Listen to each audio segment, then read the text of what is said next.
आज वो सूरत हाल पैदा हुई है जिसके बाद मुबस्सरीन बाज़ाब्ता तौर पे कह रहे हैं कि IMF ने अब बाज़ाब्ता तौर पे पाकिस्तान का नया बजट या जनाब इसाक डार के बजट को मुस्तरद कर दिया है।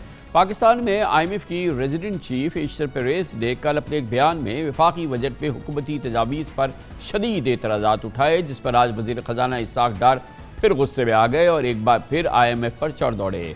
सेनेट की कायमा कमेटी में उनका कहना था कि पाकिस्तान को ब्लैकमेल किया जा रहा है, IMF हमारा वक्त ज़ाया कर रहा है, मुल्क के खिलाफ जियो पॉलिटिक्स हो रही है ताकि हम डिफ़ॉल्ट कर जाएं।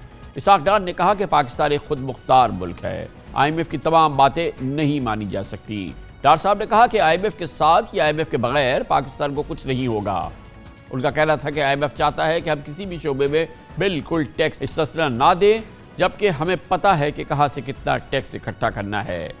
इसाक डार साहब के आग बगोला होने के पस मंज़र में गुज़िश्ता रोज़ पाकिस्तान में IMF की सरबराह का बाज़ाब्ता बयान है, जिसमें उन्होंने वफाकी बजट पर नुक्ताचीनी की और बैरून मुल्क से डॉलर लाने की एमनेस्टी को नुकसानदेह रिवायत करार दिया। इस चीज़ को उन्होंने IMF के प्रोग्राम की शराइत की मुनाफी करार दिया। IMF की रिप्रेजेंटेटिव का कहना था कि अखराजात की तवील फहरिस्त टैक्स के निज़ाम की शफाफियत पर बोझ बनेगी। उनका कहना था कि बेनज़ीर इनकम सपोर्ट प्रोग्राम के लिए वसाइल को कम किया गया, बल्कि हुकूमत ने बजट में टैक्स नेटवर्क को वसी करने और अखराजात को कम करने का मौका ज़ाया कर दिया है। IMF ने तवारई के शोबे पर माली दबाव में कमी के लिए भी बजट में इक़दामात पर जोर दिया। वफाकी बजट पर IMF के एतराज़ात और डार साहब की खरी खरी बातों पर तो यही समझा जा सकता है कि अब IMF का बाब बंद हो गया, लेकिन ताज्जुब की बात है कि आज तमाम बातों के बाद भी इसाक डार साहब ने कहा कि हो सकता है कि नवा जायज़ा इसी महीने मुकम्मल हो जाए। अभी दुरुस्त हो, लेकिन ये एक तल्ख़ हकीकत है कि IMF को लताड़ने में इसाक डार साहब ने कभी कोई कसर नहीं छोड़ी। उनकी डांट टपट से मुतअद्दिद बार ऐसा लगा कि पाकिस्तान को कर्ज देना शायद IMF की मजबूरी है। वज़ारत ख़जाना संभालते ही डार साहब ने कभी फ़ख्रिया कलमात अदा किए तो कभी झल्लाहट में वो IMF से खुल्लम खुल्ला भिड़ते नजर आए। इसाक डार साहब जो चाहे कहें, जितना डटे रहे, हकीकत यह है कि पाकिस्तान इस वक्त डिफ़ॉल्ट के दहाने पर है। आइंदा मुंतखब हुकूमत लोहे के चने चबाएगी या फिर अब इसाक डार के मशहूर ज़माना प्लान B का इम्तहान शुरू हो गया। इसका जिक्र इसाक डार साहब करते रहे हैं, लेकिन ये ताज़ा तरीन डेवलपमेंट जिसमें IMF वाज़े तौर पर हमारे बजट को, इसाक डार साहब के बजट को मुस्तरद करती नज़र आ रही है, इन तजावीज़ को मुस्तरद कर रही है और उसके बाद IMF का ये बाब बंद होता नज़र आ रहा है। इस मौजू पर बात करेंगे और इसके लिए हम दो आरा हासिल करेंगे। पाकिस्तान के नामवर मुस्तनद और बहुत ही सीनियर माहिर मईशत जनाब डॉक्टर अशफाक हसन हमारे साथ मौजूद हैं, जो मुशीर ख़जाना भी रहे हैं वज़ारत ख़जाना के, नेस्ट के वाइस चांसलर हैं, और जनाब अली हसनैन हमारे साथ हैं, मईशत के प्रोफेसर हैं लम्स में। बहुत शुक्रिया खान साहब। प्रोफेसर अशफाक हसन साहब, आप फरमाइएगा डॉक्टर साहब कि आप क्या समझते हैं कि अब ये जो लेटेस्ट डेवलपमेंट हुई है, जो आज जिसमें हमने IMF रिप्रेजेंटेटिव का बयान देखा है, अब ये IMF प्रोग्राम अमलन ख़त्म हो गया है ना? जी, तकरीबन बिल्कुल सही कहा है आपने, और मेरे ख्याल में ख़त्म भी IMF की ही वजह से हुआ है कि वो बहुत ज़्यादा अनरीज़नेबल हो गए थे। और जो उन्होंने आज बजट पे बातें की हैं, मैं भी उनसे एग्री करता हूँ कि हमें भी बेस की ब्रॉडनिंग का एक अच्छा मौका था जो हमने गंवा दिया। लेकिन जहां मैं भी समझता हूं कि बेस की ब्रॉडनिंग होनी चाहिए, लेकिन जब साथ साथ इतनी हाई इंटरेस्ट रेट की पॉलिसी भी आप रखें IMF के कहने पे और फिर बेस की ब्रॉडनिंग करते रहें, ये दोनों एक दूसरे से इन कॉन्फ्लिक्ट है। ये IMF को समझना चाहिए। मैं आपसे एक बड़ा सिंपल तरीके से आपके आवाम को समझाना चाहता हूं, नाजरीन को, कि आप अपने आप को फाइनेंस मिनिस्टर समझ लें। आप कितना एडिशनल रेवेन्यू या टैक्स से ब्रॉडनिंग करके एक साल में कितना रेवेन्यू इकट्ठा कर सकते हैं? Additional 200 billion, 300 billion additional revenue की बात कर रहा हूं, 400 बिलियन, 500 बिलियन एडिशनल रेवेन्यू इकट्ठा कर लें। ये दो नफलों की मार है इंटरेस्ट के लिए। वो स्टेट बैंक को कहा जाएगा सिर्फ 2% डिस्काउंट रेट आप बढ़ा दो, ये सब आपके जितने भी एफर्ट आपने किए हैं 500 बिलियन एडिशनल रेवेन्यू एक झटके में खत्म हो गया। बजट में अपना बेड़ा गर्क खुद कर लिया और ये तमाम जो चीज़ें हैं इसके ज़िम्मेदार हम ही हैं। अब तो IMF से पीछा छूट रहा है ना, अब तो हमारे हाथ में है।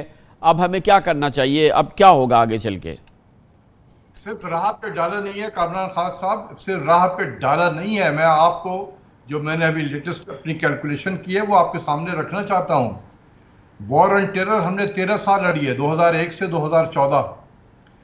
130 billion according to government of Pakistan economic survey की रिपोर्ट में जो हमने नंबर दिए हुए हैं, 130 बिलियन डॉलर का पाकिस्तान को नुकसान हुआ। सारी दुनिया में जाके हमने बताया कि वॉर एंड टेरर पे हमें कितना नुकसान हुआ है। कभी हमने बताया कि इस 4.5 साल में आईएमएफ के प्रोग्राम से कितना पाकिस्तान को नुकसान हुआ?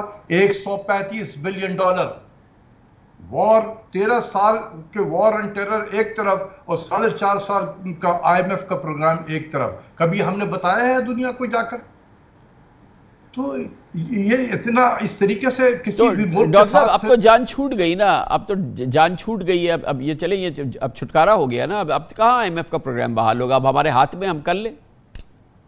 ठीक है, आप अब ये है कि गवर्नमेंट को इस तरीके से, जिस तरीके से गवर्नमेंट ने बजट पेश किया है, ये इस तरीके से काम तो नहीं चल सकता है। देखिए, इस वक्त हम सबको पता है कि हमारे पास चैलेंजेस क्या क्या हैं, और इस चैलेंजिंग दौर में जिस तरीके का हमने बजट पेश किया है, ये मेरे नज़दीक जो है ये against the principle of economics है, against the principle of sound fiscal management है, ये अगेंस्ट द प्रिंसिपल ऑफ एक बेहतरीन गवर्नेंस के भी ये प्रिंसिपल के खिलाफ है। ये इस तरीके का बजट अगर हमने रखा तो ये इस मुल्क के साथ हम इसको और हम नुकसान पहुंचाएंगे। हम आईएमएफ से निकले हैं, बड़ी अच्छी चीज़ है, लेकिन अब हमें अपने घर को खुद चलाना है। ये तो बड़ी ज़्यादती होगी कि हम अपने हाथ से अपनी माशी तबाही का सामान करें, इक़दामात करें, और उसके बाद उसका ज़िम्मेदार जो है हम आईएमएफ को करार दे दें। ये तो बड़ी ज़्यादती है ना। फिर हम कैसे हम तो समझेंगे हमारा तो कोई कसूर ही नहीं है। नहीं, आईएमएफ को तो छोड़ दे, वो तो ख़त्म हो गया। अब बजट बनाने की बात है, हम कसूरवार हैं। लेकिन आप हुकूमत के पॉइंट ऑफ व्यू से देखें, उनको पता है कि पार्लियामेंट जो है 12 अगस्त को शायद ये डिज़ोल्व हो जाए, तो एक नई केयर टेकर गवर्नमेंट आएगी। तो मैं तो होऊंगा नहीं इस बजट को इम्प्लीमेंट करने के लिए, जो आएंगे वो चलाएंगे, उसको केयर टेकर आएगी, उसके बाद फिर इलेक्शन होगा। अगर जीत की ये दोबारा आ गए तो फिर उस वक्त देखेंगे कि क्या इसकी एडजस्टमेंट करनी है। लेकिन फिलहाल तो हम तो नहीं करेंगे इसको, लेकिन हम इस बजट को इस्तेमाल करेंगे अपने इलेक्शन कैंपेन में कि देखिए मैंने कितनी तनख्वाहें बढ़ाई, मैंने कितने पेंशन बढ़ाए, मैंने क्या क्या मुराद दी लोगों को। इसको इस्तेमाल किया जाएगा इलेक्शन कैंपेन के लिए।